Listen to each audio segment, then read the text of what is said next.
चंद्रपुर में बाल विवाह रोकने के लिए महाराष्ट्र बाल अधिकार आयोग ने बड़ा फैसला लिया है, जिसके तहत अब शादी के कार्डों पर वर वधू की जन्मतिथि छापना अनिवार्य किया जाएगा।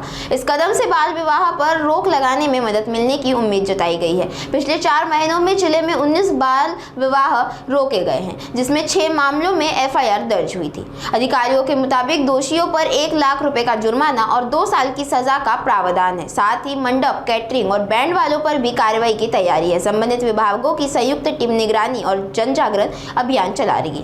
वर्तमानपत्रामध्ये अशी बातमी छापून आल्याचे कळले, परंतु अद्यापपर्यंत महाराष्ट्र राज्य बाल हक्क आयोगाकडून ऑथेंटिक कार्यालयाला असा आदेश प्राप्त झालेला नाहीये। परंतु बालविवाहाची संख्या दिवसेंदिवस वाढत असणारी बघता आणि पालकांमधील याबाबतची पालकांमधील आणि मुला-मुलींमध्ये याबाबतची असलेली उदासीनता, या दोन्ही गोष्टी पाहता हे आवश्यक आहे। त्याच्यामुळे जर भविष्यात असा निर्णय महाराष्ट्र राज्य बाल आयोग आणि महाराष्ट्र शासनाने घेतल्यास बालविवाह रोखण्यासाठी याची मदत होईल।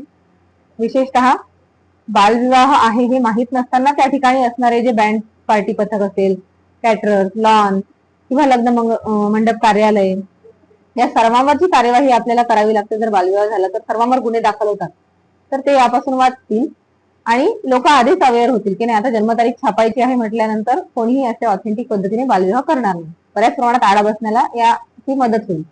जर असा आदेश आपल्या कार्यालयाला प्राप्त झाला ऑथेंटिक, तर आपण प्रेस नोट देऊया, पेपरला बातमी देऊ, सर्व पेपरला, जिल्हाधिकारी कार्यालय आणि आपल्या कार्यालयामार्फत तसं सांगण्यात येईल लिखित पद्धतीने। आणि सर्व अंगणवाडी सेविका, आशा, CDPO, जे बालविवाह प्रतिबंधक अधिकारी आहे, ग्रामसेवक, सर्व ग्रामपंचायती यांच्यापर्यंत सुद्धा मुख्य कार्यकारी अधिकारी, जिल्हाधिकारी यांच्या मार्फत यांच्या स्वाक्षरीने पत्र देऊन ही माहिती देण्यात येईल।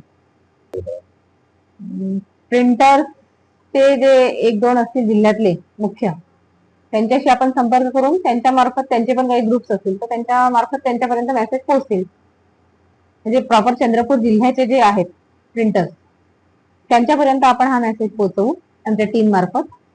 चाइल्डलाईन DCPO ची टीम आहे आणि त्यांच्या मार्फत मग आपण सर्व तालुक्यांपर्यंत, कारण सर्व जे तालुका स्तरावर काम करणारे असतील, लग्नपत्रिका छापणारे, फ्लेक्स, बॅनर, प्रिंटर, ते एकमेकांच्या संपर्कात असतात जनरली एका व्यवसायातले, त्यांच्यापर्यंत नक्कीच मेसेज पोहोचेल। वर्षभरामध्ये आपल्याकडे आता जानेवारी 26 पासून तर एप्रिल 26 पर्यंत, मार्च 26 पर्यंत 9 केसेस झालेले आहेत थांबवलेले बालविवाह, आणि पोलीस तक्रारी आपल्याकडे 4 झालेल्या आहेत। आणि एप्रिल महिना पण त्याच्यामध्ये ऍड केला तर पोलीस तक्रारी 6 आणि थांबवलेले 9 आणि 5 14 असे बालविवाह झालेले आहेत।